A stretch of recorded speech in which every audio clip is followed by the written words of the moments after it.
Question आपके सामने है और आपसे कह रहा है 49वीं समानांतर रेखा के बीच सीमा रेखा है। चलिए, आपने पढ़ा भी होगा, है ना। यहाँ पर क्वेश्चन दिया है 49वीं समानांतर रेखा के बीच सीमा रेखा है। आप कहेंगे सर जो 49वीं रेखा है ये संयुक्त राज्य अमेरिका और कनाडा के बीच में है। संयुक्त राज्य अमेरिका और कनाडा के बीच ये आपकी रेखा यहाँ पर है। ऑप्शन आपका सी हो जाएगा। अगला आपसे दिया गया है बंगाल का पहला विभाजन वर्ष। क्या दिया गया है? बंगाल का पहला विभाजन वर्ष हुआ था। यहाँ पर दूसरा की अगर बात करते हैं तो आप कहेंगे सर 1905 में हुआ था, है ना। 1905 में बंगाल का ये विभाजन हुआ। बाकी बाद में देखिए बंगाल में कई, जैसे आपके असम है, बिहार है, कहीं ना कहीं सब पहले एक में हुआ करते थे। तो आप कहेंगे सर 1905 में। यहाँ पर आंसर नंबर आपका डी बनेगा। नेक्स्ट क्वेश्चन आपके सामने है। कह रहा है चौरी चौरा घटना के कारण किस आंदोलन को अचानक रोकना पड़ा था? क्वेश्चन नंबर आपका 3 है और 3 में आप कहेंगे सर ये असहयोग आंदोलन है। 1900 है ना 20 में स्टार्ट हुआ था, 22 में इसको बंद करना पड़ा था। ये है आपकी चौरी चौरा घटना, जो कि गोरखपुर जिले में ये घटना आपकी घटित हुई थी फरवरी 1922 में से, है ना। और इसमें से सामूहिक बल के साथ भिड़ भी गए थे लोग। यहाँ पर अगला क्वेश्चन आपसे दिया गया है महावीर स्वामी जो आपके तीर्थकारों में से अंतिम तीर्थकर माने जाते हैं। आप कहेंगे सर ये 24वें तीर्थकर थे और ये अंतिम तीर्थकर आपके, इनका निर्माण पावापुरी में हुआ था। इनकी जो मृत्यु है वो आपके कहाँ हुई थी? आपके पावापुरी में। अगर हम आपसे पूछे कि सर ये तो आपकी 24वें थे, लेकिन पहले आपके कौन थे, तो आप कहेंगे पहले तीर्थकर ऋषभ देव थे, है ना। और ऋषभ देव का जो निर्माण स्थल था वो आपका अष्टापद था। क्या था? अष्टापद था। अगला दिया गया है आपसे क्वेश्चन है काकोरी ट्रेन डकैती 1925 में से आयोजित की गई थी। क्वेश्चन नंबर आपका 5 दिया है और आपने देखिए जो आपकी काकोरी ट्रेन डकैती 1925 में हुई थी, है ना। 9 अगस्त 1925। देखो हम जो पढ़ा रहे हैं आपको डिस्क्राइब करते हुए चल रहे हैं। ये चीज़ आप पढ़ते चलिए क्योंकि ये चीज़ आपको मिलेगी नहीं। डिस्क्राइब जो आपके हैं मॉडल पेपर आप मार्केट से ले भी लेंगे, उसमें आपको डिस्क्राइब नहीं दिया गया है, लेकिन हम आपको जो डिस्क्राइब बताते चल रहे हैं आपके ज्ञान को बढ़ाने का काम कर रहा है। उसको आप ध्यान से सुनिएगा और कॉपी में नोट करते हुए चलिएगा। गुड इवनिंग सभी को। यहाँ पर देखो दिया है 1900, है ना। कब? हमने कहा 9 अगस्त 1925 को ये लखनऊ में जो काकोरी षड्यंत्र हुआ था, है ना। 1 लाख रुपए की चोरी भी हुई थी और भी काफ़ी चीज़ आपकी थी। तो यहाँ पर जो आपका आंसर दिया गया है वो ऑप्शन बनेगा कौन? 5 नंबर में option D, Hindustan Republican association, है ना। ये आपका आंसर है, राइट हो जाएगा। यहाँ पर देखिए अगला क्वेश्चन आपसे यहाँ पर दिया गया है। आपसे कह रहा है बहत जो मुद्रा है वो आपकी किसकी है? बहत जो मुद्रा है ये आपकी किसकी है? थाईलैंड की, है ना। थाईलैंड ऑप्शन नंबर आपका बनेगा। यहाँ पर आपका सी नंबर। नेक्स्ट क्वेश्चन दिया गया है अंतर्राष्ट्रीय योग दिवस कब मनाया जाता है? अंतर्राष्ट्रीय योग दिवस कब मनाते हैं? तो अंतर्राष्ट्रीय योग दिवस मनाते हैं 21 जून को, आप सभी को पता होगा। नेक्स्ट क्वेश्चन आपका दिया गया है, कह रहा है कि 1975 में पहली बार आयोजित विश्व हिंदी सम्मेलन की पहली वर्षगांठ को चिन्हित करने के लिए प्रतिवर्ष कौन सा दिन या दिवस विश्व हिंदी दिवस के रूप में मनाया जाता है? आपको मालूम होगा नागपुर में पहला आपका हुआ था जो कि विश्व हिंदी सम्मेलन, और ये जो मनाया जाता है आपके 10 जनवरी को मनाते हैं। 5 सितंबर मत लगाइएगा क्योंकि यहाँ पर विश्व हिंदी की बात हो रही है, भारत में बात नहीं हो रही है। यहाँ पर आंसर आपका सी हो जाएगा। नेक्स्ट क्वेश्चन आपके सामने है। यहाँ पर दिया गया है क्वेश्चन किसने भारत की आत्मकथा लिखी थी? देखो किसने भारत की आत्मकथा लिखी थी, यहाँ पर 9 नंबर दिया है और 9 को ऑप्शन बनेगा आपका बी नंबर। ये हैं आपके कौन? तो यहाँ पर देखिए ऑप्शन बी हो जाएगा नीरद सी चौधरी। नीरज सी चौधरी मतलब नीरद चंद चौधरी, इन्होंने भारत की आत्मकथा लिखी थी, है ना। नीरज जो थे ये बंगाल के विद्वान और अंग्रेजी लेखक थे। इन्होंने जीवनी जो स्कॉलर एक कहीं ना कहीं किया था। तो यहाँ पर देखा जाए साहित्य अकादमी पुरस्कार से भी सम्मानित किया गया है, तो इस कारण से ऑप्शन बी हो जाएगा।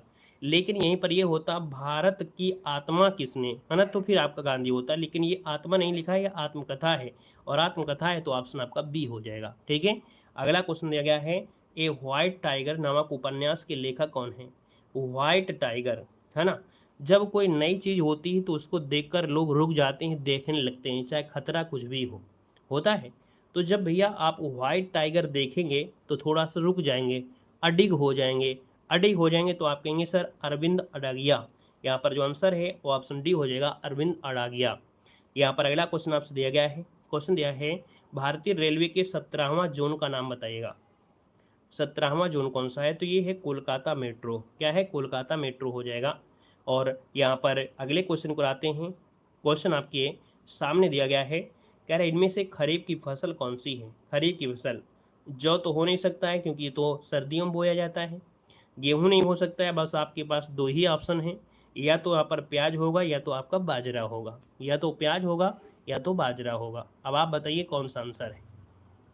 चलिए अरे यहाँ चावल कहाँ दिए भैया, आपने चावल अपने मन से उठा के दे दिया क्या चावल? यहाँ कहाँ से चावल आ गया? अपने मन से चावल झोंक दोगे क्या? चलिए देखो यहाँ पर देखिए, ना तो आपका जौ है ना तो आपका गेहूं है, खरीफ की फसल पूछा गया है। और खरीफ की फसल जो होती है कब होती है? आपके बारिश के महीने में। और बारिश का महीना मतलब यहाँ पर जुलाई अगस्त सितंबर के लमसम आपकी होती है। अब यहाँ पर देखो प्याज की अगर बात करते तो आपके एक बात याद होगी, है ना, यहाँ पर इस समय आप देख रहे होंगे छोटी छोटी आमियाँ आती हैं, है ना, छोटी छोटी अमियाँ तो जानते होंगे आप लोग, है ना। वो छोटी छोटी अमियाँ को काट के प्याज के साथ मिला के नमक मिला के खाओ, उसको हमारे फतेहपुर की लैंग्वेज में इसे नुंचा पकाना बोलते हैं। आपके पास आपके यहाँ पर क्या बोलते हैं कमेंट करिएगा, लेकिन हमारे यहाँ पर फतेहपुर क्षेत्र में अमिया जो होती है छोटी छोटी काट के प्याज मिला के नमक डाल के बढ़िया से होता है, उसे नुंचा पकाना बोल देते हैं। आपके यहाँ पर क्या बोलते हैं आप लोग कमेंट करिएगा, ठीक है। तो आप ये समझिए जो प्याज है ना इस समय भी आपको खेतों में मिलेगा, है ना। हम तो चोरी कर लेते थे, है ना, कब जब छोटे छोटे थे तो क्या करते थे, जैसे बाग में गए और बाग के बगल में खेत है, खेत में से प्याज लगा रहता था, आम तो अमियाँ मिल ही जाती थी, दोनों मिल जाता था। तो इससे याद आ रहा है कि प्याज जो है वो खुदता है। कब खुदता है? गर्मियों में खुद रहा है। इसका मतलब ये लगा जो होगा, लगा कब होगा? लगा होगा सर्दियों के समय में। और जब सर्दियों के समय लगा होगा तो इसका मतलब ये रबी का हुआ।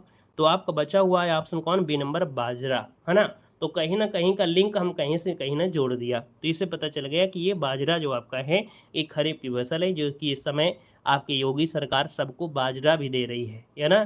दे रही है कि नहीं दे रही है? आटा राशन चावल के साथ साथ बाजरा भी आपको मिल रहा होगा। आगे बढ़िएगा, कह रहा है स्थानांतरित कृषि का अन्य नाम क्या है।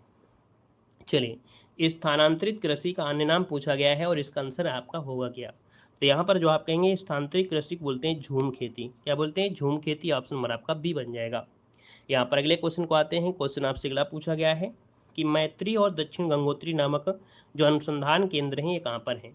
देखिए भारत के रिसर्च सेंटर हैं जो कि आपको मालूम है ये कहाँ पर है, अंटार्कटिका में है ना, जहाँ पर 6 महीना की रात 6 महीना का दिन होता है।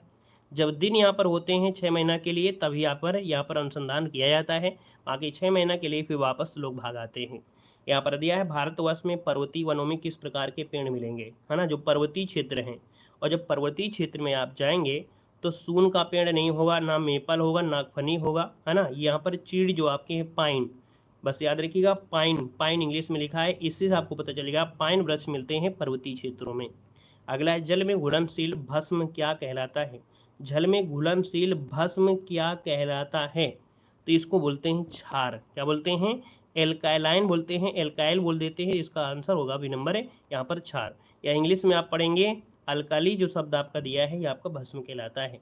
अगला है सोने के लेटिन नाम क्या है। सोने का लेटिन नाम, सोने का जो लेटिन नाम है वो आपका होता है ओरम। क्या होता है? ओरम होता है, दो शब्दों से मिलकर बना है, ओ धन रम। तो याद रखिए इसका आंसर आपका बी हो जाएगा, नोट करिएगा, नया क्वेश्चन भी आपका है। अगले क्वेश्चन को आते हैं। क्वेश्चन आपसे दिया गया है अधिकारों के समाज कल्याण सिद्धांत का अर्थ बताइएगा। अधिकारों के समाज कल्याण सिद्धांत का अर्थ इनमें से क्या? 18 नंबर आपसे दिया गया है। तो देखो अधिकार समाज द्वारा बनाए जाते हैं और सामाजिक कल्याण को साकार करने के उद्देश्य होते हैं। ये बिल्कुल सही बात है कि जो अधिकार है वो समाज द्वारा बनाए गए हैं, सामाजिक कल्याण को साकार करने के उद्देश्य ही बनाए गए हैं। अगला क्वेश्चन आपका दिया गया है कि फिशिंग एक रूप है ना। इस बार के जो एग्जाम हुआ था हर एक मॉडल पेपर हर एक शिफ्ट में ये क्वेश्चन आपको जरूर मिल रहा था। ये दिया है फिशिंग, फिशिंग का एक रूप होता है। तो यहाँ पर देखा ये आपका है स्पैमिंग।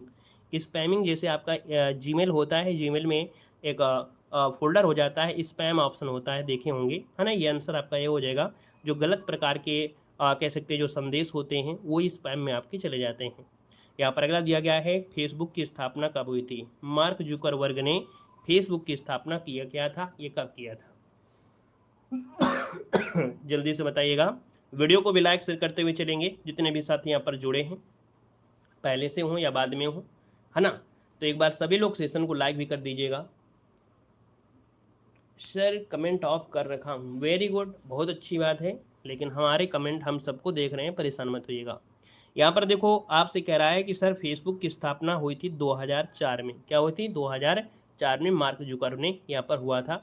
और अगला क्वेश्चन आपसे कह रहा है भारतीय नौसेना और बांग्लादेश की नौसेना के बीच एक द्विपक्षीय अभ्यास हुआ था, इसका नाम है बोंगो सागर, है ना, 23 ये युद्ध अभ्यास हुआ था। और ये हुआ है कहाँ पर, विशाखापट्टनम, कोच्चि, चेन्नई या इनमें से कोई नहीं। तो ये हुआ था आपके जो आपकी बंगाल की खाड़ी है ना, क्या बोलेंगे, उत्तरी बंगाल की खाड़ी में, उत्तरी बंगाल की खाड़ी में हुआ था। तो उत्तरी बंगाल की खाड़ी ऑप्शन में तो आपका दिया नहीं गया है ना। जब आपको उत्तरी बंगाल जो दिया नहीं गया है तो बस ऑप्शन 1 लगा दीजिएगा, उपयुक्त में से कोई नहीं, यहाँ पर डी कर लीजिएगा, ठीक है ना। और इसमें से जो आपका सुधार कर लीजिएगा, क्योंकि आपके बुक में ए दिया गया है, ए नहीं है, उत्तरी बंगाल, है ना, जो बंगाल की खाड़ी है उत्तरी बंगाल की खाड़ी में हुआ था। इस क्वेश्चन में सुधार अपना कर लीजिएगा, ठीक है। अगला क्वेश्चन दिया गया है, चर्चा में रही घर घर औषधि योजना किस राज्य की पहल है। घर घर जो आपकी औषधि योजना है ये आपके किस राज्य की है। चलिए भाई,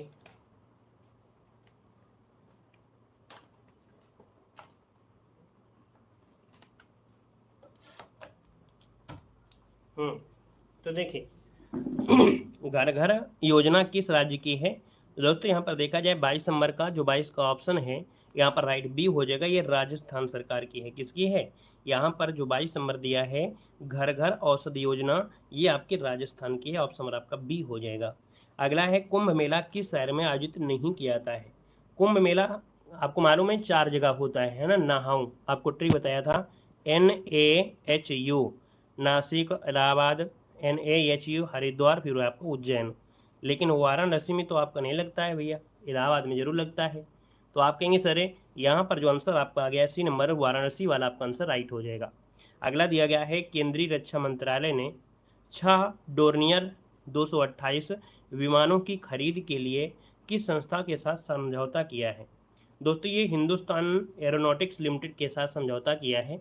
इसका जो आंसर आपका दिया है वो आपका ये नंबर हो जाएगा। नेक्स्ट क्वेश्चन आपसे दिया गया है, मेला और संबंधित स्थान के संबंध में कौन सा युग्म आपका सही नहीं है, यूपी जीके से यहाँ पर क्वेश्चन है। मकनपुर का मेला फर्रुखाबाद में लगता है, गोला गोकर्णनाथ मेला ये लखीमपुर खीरी में लगता है, श्रावणी जो आपका है मथुरा में है, नैमिषारण मेला बाराबंकी में नहीं है, क्योंकि नैमिषारण मेला लगता है आपके कहाँ पर सीतापुर में लगता है, याद रखिएगा, ठीक है ना। यहाँ पर अगला क्वेश्चन दिया गया है, उत्तर प्रदेश में पुलिस थाने का जो कार्यालय है रिकॉर्ड कीपर और लेखपाल कौन होता है। उत्तर प्रदेश में पुलिस थाने का कार्यालय रिकॉर्ड कीपर, है ना, और लेखपाल जो होता है 26 नंबर में, ऑप्शन सी हो जाएगा, हेड कांस्टेबल होता है। कौन होता है, हेड कांस्टेबल होता है। अगला दिया गया है फसलों के लिए निम्नलिखित में से कौन सा नियम न्यूनतम समर्थन मूल्य की अनुशंसा करता है। MSP जो आपकी है MSP, है ना, तो MSP की जो अनुशंसा करता है वो कौन करता है। यहाँ पर देखा जाए तो आपका जो आंसर है वो बी हो जाएगा, ये होता है CACP जो आपका है ये करता है। यहाँ पर जो आंसर है वो आपका बी नंबर है, राइट हो जाएगा। नेक्स्ट क्वेश्चन दिया गया है कि भारत के GST प्रणाली में अधिकतम दर क्या है। तो भारत के GST प्रणाली में अधिकतम दर आपकी कौन सी, 28 नंबर आपसे कह रहा है। आपने देखा होगा, एक भाषण भी पढ़ा होगा कि केजरीवाल का एक वीडियो वायरल हुआ था जिसमें कहा था कि अभी तक कोई भी सरकार, ऐसी कोई सरकार नहीं आई है ना, जिसने दूध पर टैक्स 28%, किताबों पर टैक्स लगा दिया हो, है ना। यहाँ पर ऐसा टैक्स अभी तक किसी ने लगाया है जो कि मोदी सरकार ने लगाया है ना, और ये अधिकतम स्लैब के साथ लगाया है। तो ये अधिकतम स्लैब आपकी कितनी है, 28% है। तो यहाँ पर जो आपका आंसर है वो आपका डी नंबर है, इसका राइट हो जाएगा, 28 अधिकतम आपकी स्लैब है। अगला क्वेश्चन आपसे दिया गया है, संविधान सभा के प्रारूप समिति के अध्यक्ष आपके कौन हैं। तो दोस्तों यहाँ पर देखा आपका आंसर क्या हो जाएगा। यहाँ पर देखिए आपका जो आंसर है कि संविधान सभा के प्रारूप समिति के अध्यक्ष जो आपके 29 नंबर में हैं वो ऑप्शन नंबर आपका ये हो जाएगा, आपका डॉक्टर BR अम्बेडकर। इसका जो आंसर है यहाँ पर ये नंबर है, राइट हो जाएगा। क्लियर है। यहाँ पर आगे बढ़िए, क्वेश्चन दिया गया है, भारत का संविधान गणतांत्रिक है क्यों। बताइए, भारत का संविधान है वो गणतंत्र है, और गणतंत्र है तो आप कहेंगे सर यहाँ पर इसमें कोई भी जो शासक है ना, इसमें कोई भी वंशानुगत घटक आपका नहीं है। यहाँ पर राजा जो होता है ना, वो राष्ट्रपति है जो कि जनता के द्वारा चुना जाता है। तो यहाँ पर आंसर आपका डी हो जाएगा। पहले लोग वंशानुगत होते थे, पिता होंगे तो उनका जो पुत्र आएगा वो उसका राजा बनेगा, लेकिन अब यहाँ पर ऐसा कुछ नहीं है। यहाँ पर अगला दिया है, सिक्किम कब भारत का एक राज्य बना था। सिक्किम जो है वो भारत का जो राज्य बना था ये कब बना था, तो आप कहेंगे 1975 में ये भारत का राज्य बना था। जवाब हो जाएगा आपका ए नंबर। अगला दिया गया है, निम्नलिखित में से कौन सा राज्य बांग्लादेश के साथ अपनी सीमा साझा नहीं करता है। बांग्लादेश के साथ सीमा साझा नहीं करता है, यहाँ पर आपको बताना है। आपका आंसर क्या हो जाएगा। वीडियो को भैया लाइक शेयर करिएगा, है ना, थोड़ा सा वीडियो में लाइक की संख्या आपकी कम है, एक बार सभी लोग वीडियो को लाइक करिएगा। यहाँ पर देखिए आपसे कह रहा है बांग्लादेश के साथ सीमा साझा नहीं करता है 32 नंबर में। 32 की बात करते हैं तो यहाँ पर आप देखेंगे सर, यहाँ पर जो आपका है कौन, झारखंड। झारखंड क्या बांग्लादेश के साथ सीमा लगती है, नहीं लगती है ना। बाकी मेघालय की है, पश्चिम बंगाल की है, त्रिपुरा की ये लगती हैं। अगला दिया गया है, मुद्रा राक्षस नाटक किसने लिखा है। मुद्रा राक्षस जो नाटक है ये लिखा है तो किसने लिखा है, ये आपको बताना है। तो आप कहेंगे सर मुद्रा राक्षस देखा जाए तो यहाँ पर राक्षस है ना, राक्षस जो आपके हैं उसका जो मुख होता है वो विशाल होता है, विशाख दत्त। तो मुद्रा राक्षस का नाटक लिखा है वो विशाख दत्त ने लिखा है। ऑप्शन आपका बनेगा यहाँ पर कौन सा, बी नंबर हो जाएगा। अगला क्वेश्चन आपके सामने दिया गया है और आपसे क्या, प्रसिद्ध गोल गुम्बद कहाँ पर है। प्रसिद्ध गोल गुम्बद आपके बीजापुर में है। बीजापुर कहाँ पर है, तो आप कहेंगे सर कर्नाटक में है। तो ऑप्शन नंबर क्या हो जाएगा, यहाँ पर आपका सी हो जाएगा। अगले क्वेश्चन को आते हैं। क्वेश्चन आपसे दिया गया है, 1930 में किसने दलितों को डिप्रेस्ड क्लासेज एसोसिएशन में संगठित किया और उनके लिए एक अलग निर्वाचन मंडल की मांग किया था। देखिएगा क्वेश्चन नंबर आपका 35 और 35 की अगर हम बात कर लेते हैं तो ये आपका आंसर हो जाए बी नंबर। ये है वी.आर. अम्बेडकर, है ना। इन्होंने एक अलग निर्वाचक मंडल की मांग की थी, इसका आंसर आपका बनेगा बी नंबर। अगला दिया गया है, संसद द्वारा निःशुल्क और अनिवार्य शिक्षा का अधिकार अधिनियम किस वर्ष पारित किया गया था। शिक्षा जो आपकी है निःशुल्क होगी और अनिवार्य शिक्षा होगी, ये पारित किया है 36 नंबर में। तो आप कहेंगे सर 36 नंबर का जो पारित हुआ था 2009 में पारित हुआ था। कब, 2009 में पारित हुआ था, लेकिन लागू कब हुआ था, तो लागू जो हुआ था 2010 में लागू हुआ था। यहाँ पर पारित पूछा गया है तो आपको पारित बताना है, अगर लागू पूछा गया होता तो लागू बताते। दोनों चीज़ क्लियर हुए। अगला क्वेश्चन आपसे कह रहा है, गोपनीयता का अधिकार जो दिया गया है, निजता का अधिकार जिसे बोलते हैं गोपनीयता का अधिकार, है ना। तो ये जो आपकी गोपनीयता का अधिकार है ये एक मौलिक अधिकार है। आर्टिकल नंबर 21 में आपकी निजता का अधिकार को बताया भी गया है। तो यहाँ पर आंसर आपका डी राइट हो जाएगा। अगले क्वेश्चन को आते हैं। क्वेश्चन आपके अगला है कि वर्ष में जो पूर्ण कुंभ मेला है कितने वर्षों में एक बार होता है। अब ये तो आपको पता होगा, पूर्ण कुंभ मेला, है ना, और कुंभ मेला जो आपका है ये लगता है 12 वर्ष में लगता है ना। अगला क्वेश्चन आपके सामने है कि किस स्वर के उच्चारण में दीर्घ स्वर से भी अधिक समय लगता है। दीर्घ स्वर से अधिक समय लगता है किसमें, प्लुत में लगता है ना। अगला क्वेश्चन दिया गया है, वाक्य के घटक होते हैं। वाक्य के घटक होते हैं, वाक्य में दो चीजें जरूर होंगी, एक क्या होगा, उद्देश्य होगा और एक विधेय होगा। याद रखिए यहाँ पर जो आपका आंसर दिया गया है वो आपका आंसर आपका बनेगा आपका कौन सा, ए नंबर, उद्देश्य और विधेय, इसका आंसर राइट हो जाएगा। अगले क्वेश्चन को आते हैं। क्वेश्चन दिया गया है, निम्नलिखित में से कौन सा ऊर्मी का अनेकार्थी शब्द आपका नहीं है। ऊर्मी का अनेकार्थी शब्द आपका नहीं दिया गया है। देखिए ऊर्मी का लहर होता है, प्रकाश होता है, भ्रांति होता है, लेकिन कस्तूरी नहीं होता है। तो ऑप्शन नंबर आपका बनेगा यहाँ पर आपका पी नंबर। अगला है, रामू जो बड़ा खिलाड़ी है कल उसकी टांग टूट गई। इस वाक्य में विराम बताना है, कौन सा विराम होना चाहिए था। रामू जो बड़ा खिलाड़ी है कौमा, है ना, ऐसे होना चाहिए यहाँ पर, अर्थात अल्प विराम, थोड़ा सा रुकना पड़ेगा, थोड़ा सा रुकना पड़ेगा। इसका आंसर आपका बी राइट हो जाएगा। अगला आपके सामने है, परिवार संज्ञा शब्द में से कौन सा प्रकार है। परिवार में एक लोग तो होते नहीं हैं, परिवार में तो बहुत लोग होते हैं, और जब बहुत लोग होते हैं तो आप कहेंगे समूह को दर्शा रहा है, अर्थात ऑप्शन आपका सी बनेगा। अगला है, निम्नलिखित में से मिश्र वाक्य बताना है। अब मिश्र वाक्य आपको मालूम है, एक बस पॉइंट आपको पता होता है, कौन होता है, मिश्र वाक्य में जो शब्द लगा होता है, किस शब्द लगा होता है ना, जो जैसा करेगा वैसा भरेगा, है ना। जो शब्द आपको जरूर मिलते हैं या की शब्द से जुड़ा हुआ शब्द होते हैं तो आपका होता है मिश्र। यहाँ पर अगला है, हिंदी भाषा का जन्म हुआ है वो अब के अपभ्रंश से आया है। हिंदी भाषा कहाँ से आई है, तो आपके अपभ्रंश से ही तो विकसित हुई है। तो आपका आंसर आपका डी हो जाएगा, याद रखिए अपभ्रंश। अगला दिया है, अगम का विलोम क्या होता है। अगम का होता है यहाँ पर सुगम, अगम और सुगम। जवाब हो जाएगा 46 नंबर में से सी, अगम सुगम हो जाएगा। अगला है, यहाँ पर आपको बताना है पर्यायवाची, आविर्भाव का पर्यायवाची क्या होता है। चलिए, आविर्भाव का पर्यायवाची दिया है, और आविर्भाव का पर्यायवाची होता है क्या, उद्भव होता है ना। आविर्भाव या उद्भव, ये शब्द जो आपका दिया है ऑप्शन नंबर आपका बी दिया है, राइट हो जाएगा। अगला है, तैरती चलती है इसलिए नाव को, तैरती चलती है इसलिए नाव को कहते हैं, है ना। देखो, तरणी, तरणी, तरुणी या तरुणी, देखिए क्वेश्चन आपको पढ़ाया गया है हिंदी के, जो आपकी क्लास हुई थी वो क्वेश्चन आपको पढ़ाया गया, आप देख सकते हैं सेम क्वेश्चन आपका आज मिल गया है। अब आप बताइएगा कौन सा आंसर होगा, गलत नहीं होना चाहिए क्योंकि ये क्वेश्चन आपको हिंदी की क्लास में आपको पढ़ाया गया है। चलिए देखो, हमने कहा सर तैरती चलती इसलिए नाव को कहते हैं क्या, यहाँ पर 48 नंबर में बड़ी की मात्रा जिसमें लगी होती वो होती है नौका अर्थात तैरती। ऐसे देखिए, तैरती में बड़ी की मात्रा है तो तरणों में भी आपकी है। यहाँ पर तरणी होता है, हमने कहा छोटी की मात्रा है तो ये सूर्य का होता है, ठीक है, ये सूर्य का होता है, ठीक है।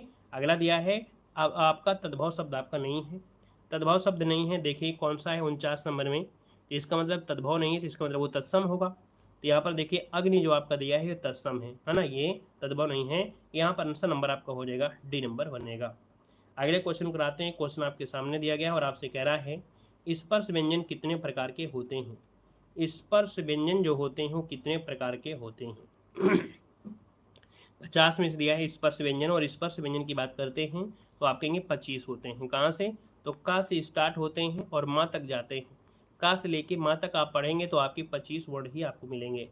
स्पर्श व्यंजन को वर्गीय व्यंजन भी कहते हैं। क्या बोलते हैं, वर्गीय व्यंजन कहते हैं। क्यों, जैसे का दिया गया है और यहाँ पर अंगा दिया गया है, यहाँ पर पा दिया गया होगा, है ना, फिर यहाँ पर आपका मा दिया गया होगा, एक वर्ग का निर्माण करते हैं, है ना। ये जो वर्ग का निर्माण करते हैं इसलिए स्पर्श व्यंजन के साथ साथ इनको वर्गीय व्यंजन भी कहा जाता है।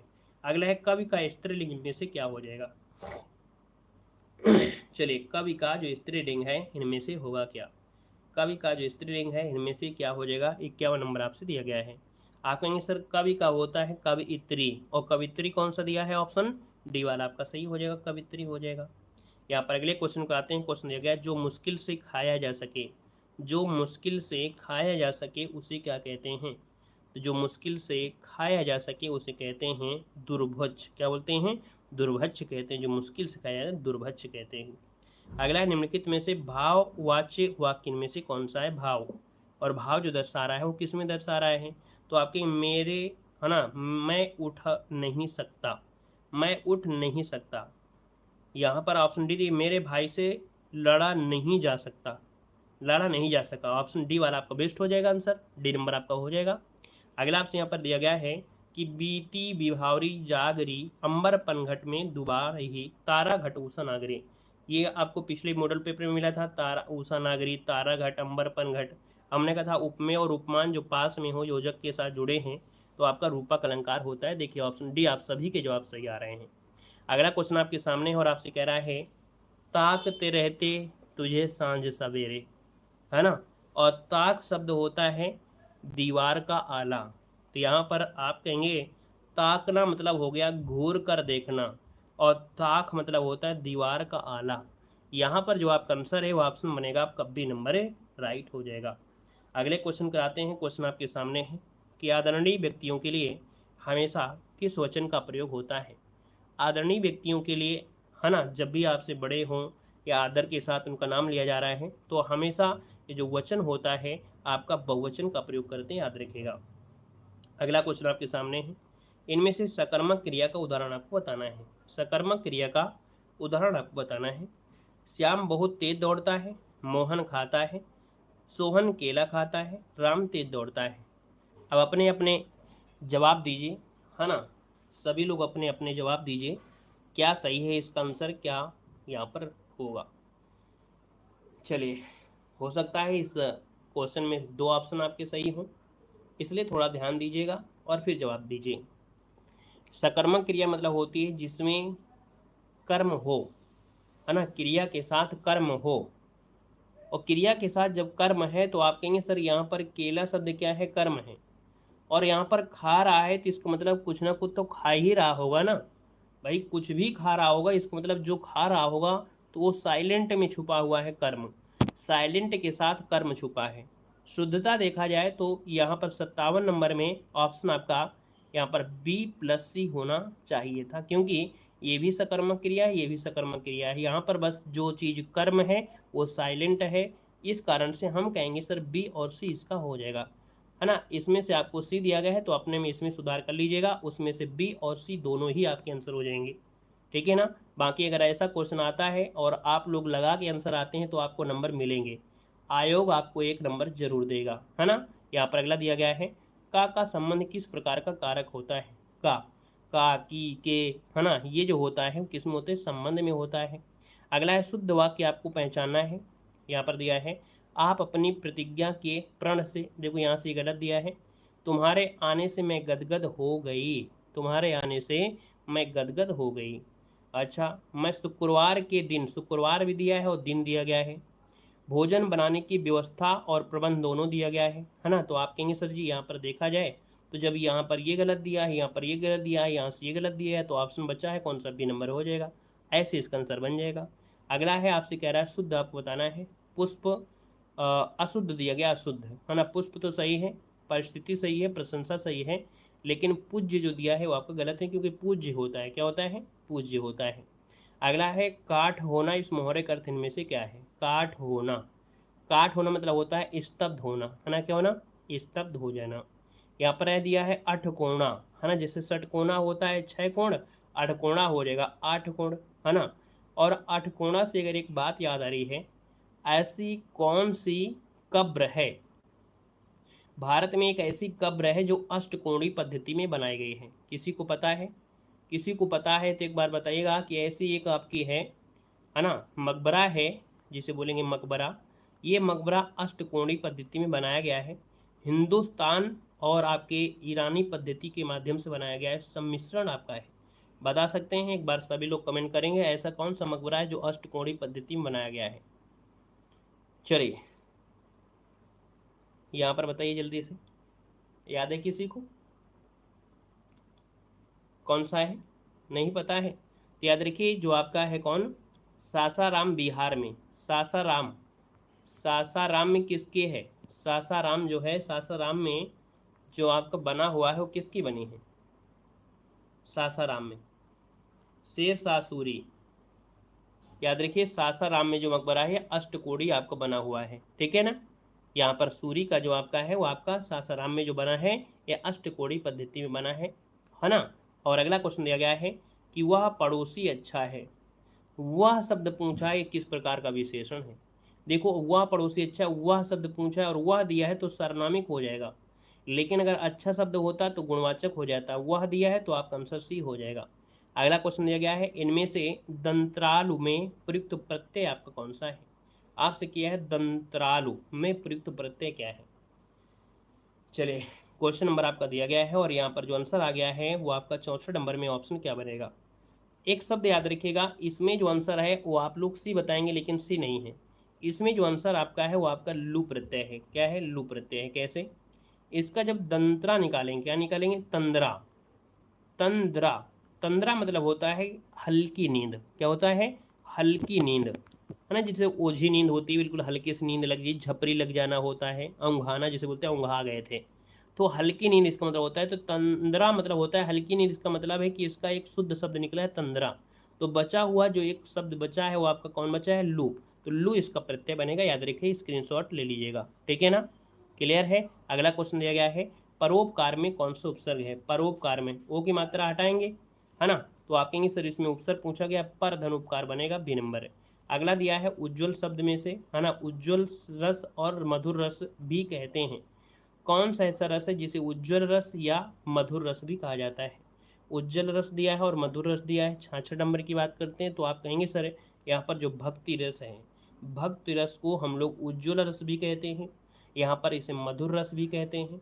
जवाब हो जाएगा आपका A नंबर हो जाएगा। बाकी गद्यांश आपका दिया गया है, इसको हम स्किप करते हैं, आते हैं क्वेश्चन नंबर आपका दिया गया है, निर्बलता में से आपसे पूछा गया है उपसर्ग बताइएगा और आपको प्रत्यय बताना है। निर्बलता में निर भी निकलेगा, है ना, और कुछ निकल सकता है, निर निकलेगा आधा, यही आंसर हो जाएगा निर्बल धनता, आंसर आपका D। अगला है कायर की भाववाचक संज्ञा क्या होती है, कायर का कायरता हो जाएगा, कायरता दिया है तो ऑप्शन सी हो जाएगा। अपना मतलब निकालने वाला के लिए शब्द क्या होता है? अपना मतलब निकालने वाला। तो अपना मतलब निकालने वाला, इसका आंसर क्या हो जाएगा जल्दी से बताइएगा। तो अपना मतलब निकालने वाला मतलब होता है स्वार्थी, है ना? क्या बोलेंगे? स्वार्थी। इसका ऑप्शन आपका डी हो जाएगा। जैसे आप लोगों में से बहुत लोग हैं, है ना, इस क्लास में, कि आप लोग पढ़ लेते हैं लेकिन वीडियो को लाइक नहीं करते हैं, है ना? मतलब हो गया कि अपना सिर्फ मतलब निकालते हैं। दूसरे का अगर आपके माध्यम से भला हो रहा है तो भला नहीं करते हैं, मतलब ऐसे व्यक्ति स्वार्थी होते हैं। बाकी आप लोग अगर समझदार हैं तो वीडियो को लाइक सर आप लोग करते चलेंगे, तो आप लोग ऐसी श्रेणी में नहीं आएंगे, है ना। अगला क्वेश्चन दिया है, यथार्थ में कौन सी संधि है? यथार्थ में संधि पूछा है। और यथार्थ की अगर बात करते हैं तो आप कहेंगे सर यहाँ पर दीर्घ संधि है, क्योंकि बड़ा की मात्रा है ना, और बड़ा की मात्रा है तो आप कहेंगे सर यहीं से पता चल जाता है, मात्रा से ही पूरा खेल है, तो ये हो गया आपका दीर्घ। अगला है, इनमें से हार की जीत कहानी की कहानीकार कौन है? हार की जीत कहानी के कहानीकार पूछा गया है 73 में। यहाँ पर जो आंसर है 73 में वो ऑप्शन सी हो जाएगा, सुदर्शन, है ना। हार की जीत, है ना, हारी हुई पारी को जिता सकता है कौन? सुदर्शन। तो यहाँ पर आंसर हो जाएगा आपका सी हो जाएगा, साईं सुदर्शन, है ना। ये सुदर्शन आपके हैं, ये गुजरात टाइटंस वाले साईं सुदर्शन नहीं है। ठीक है, अगला क्वेश्चन दिया है, हिम तरंगड़ी किसका काव्य संग्रह है? हिम तरंगड़ी किसका काव्य संग्रह है, यहाँ पर पूछा गया है। तो आप कहेंगे सर हिम तरंगड़ी, हिम करीटनी, ये आपके माखनलाल चतुर्वेदी का है। अगला क्वेश्चन आपका दिया गया है, परीक्षा कामा शतरंज के खिलाड़ी कामा सवा सिर गेहूँ कफन। कफन से एक पता चल गया होगा कि कफन जो दिया है, कफन है आपका प्रेमचंद का है। किसका है? कफन बांध के, प्रेम, देश से प्रेम करने वाले सर पे कफन बांध कर चलते हैं, तो आप कहेंगे सर कफन बांध के चलते हैं प्रेम करने वाले प्रेमचंद हो जाएंगे। लेकिन अगर आप प्रेम करोगे तो भी लल्लू हो जाओगे। लेकिन ये प्रेम कौन सा है? ये अलग वाला प्रेम है, लल्लू लाल वाला, लेकिन देश के साथ प्रेम करने वाले अलग हैं। यहाँ पर अगला क्वेश्चन दिया गया है, हाँ अगला क्वेश्चन नहीं है, बस इतने क्वेश्चन आपके दिए गए हैं, क्योंकि 75 क्वेश्चन हमारे मॉडल पेपर में आपको सॉल्व कराए जाते हैं। तो इस प्रकार से ये क्लास आपकी, है ना।